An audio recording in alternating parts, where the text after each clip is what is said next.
ఇవాళ దేశవ్యాప్తంగా కాంగ్రెస్ ఆందోళనలకు పిలుపునిచ్చింది. National Herald case charge sheet లో సోనియా, రాహుల్ పేర్లను చేర్చడంపై హస్తం నేతలు ఆగ్రహాన్ని వ్యక్తం చేస్తున్నారు. కేంద్రం కక్ష సాధింపులకు దిగుతోందంటూ నిరసనలకు దిగుతున్నారు. నేషనల్ హెరాల్డ్ కేసులో A1 గా సోనియా, A2 గా రాహుల్ పేర్లను చేర్చడాన్ని నిరసిస్తూ ఢిల్లీలో ఏఐసీసీ పాత ఆఫీస్ నుంచి ఈడీ ఆఫీస్ వరకు కాంగ్రెస్ నేతలు ర్యాలీ చేపట్టనున్నారు.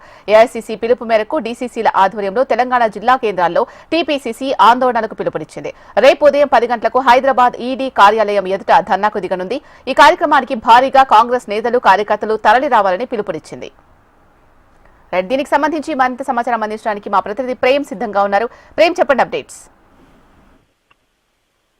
శీలా, మీరన్నట్టుగా ఏదైతే దేశవ్యాప్తంగా సంచలనం రేపినటువంటి నేషనల్ హెరాల్డ్ కేసు విషయంలో ఈడీ ఇద్దరిని, రాహుల్ గాంధీతో పాటు సోనియా గాంధీని చేర్చడంపై దేశవ్యాప్తంగా కూడా నిరసనలకు పిలుపునిచ్చింది ఏఐసీసీ. దాంట్లో భాగంగా రాష్ట్రంలో రేపు ఈడీ ఆఫీసు ముట్టడి అనుకున్న నేపథ్యంలో లేదు ఈ రోజు అని చెప్పి ఏఐసీసీ కార్యాలయం నుంచి పిలుపు రావడంతో అనుకున్న మరికొద్ది సేపట్లోనే రేపు పొద్దున్న 7 గంటలకు ఈడీ ఆఫీస్ ముందు టీపీసీసీ చీఫ్ ఆధ్వర్యంలో పెద్ద ఎత్తున నిరసన కార్యక్రమం చేపట్టబోతున్నారు. ఈ రోజు ప్రతి జిల్లాలో, తెలంగాణ రాష్ట్ర వ్యాప్తంగా ఉన్నటువంటి ప్రతి జిల్లా కార్యాలయంలో సోనియా గాంధీతో పాటు రాహుల్ గాంధీ ఇద్దరు పేర్లు చేర్చడంపై కూడా నిరసనలు చేయాలని చెప్పి టీపీసీ చీఫ్ పిలుపునిచ్చారు. ఇక రేపు జరగబోయేటువంటి కార్యక్రమానికి కూడా పెద్ద ఎత్తున రాష్ట్ర వ్యాప్తంగా ఉన్నటువంటి ప్రతి నియోజకవర్గం నుంచి పెద్ద ఎత్తున కాంగ్రెస్ కార్యకర్తలంతా కూడా ఈ నిరసన కార్యక్రమంలో పాల్గొనని పిలుపునిచ్చారు. శీలా.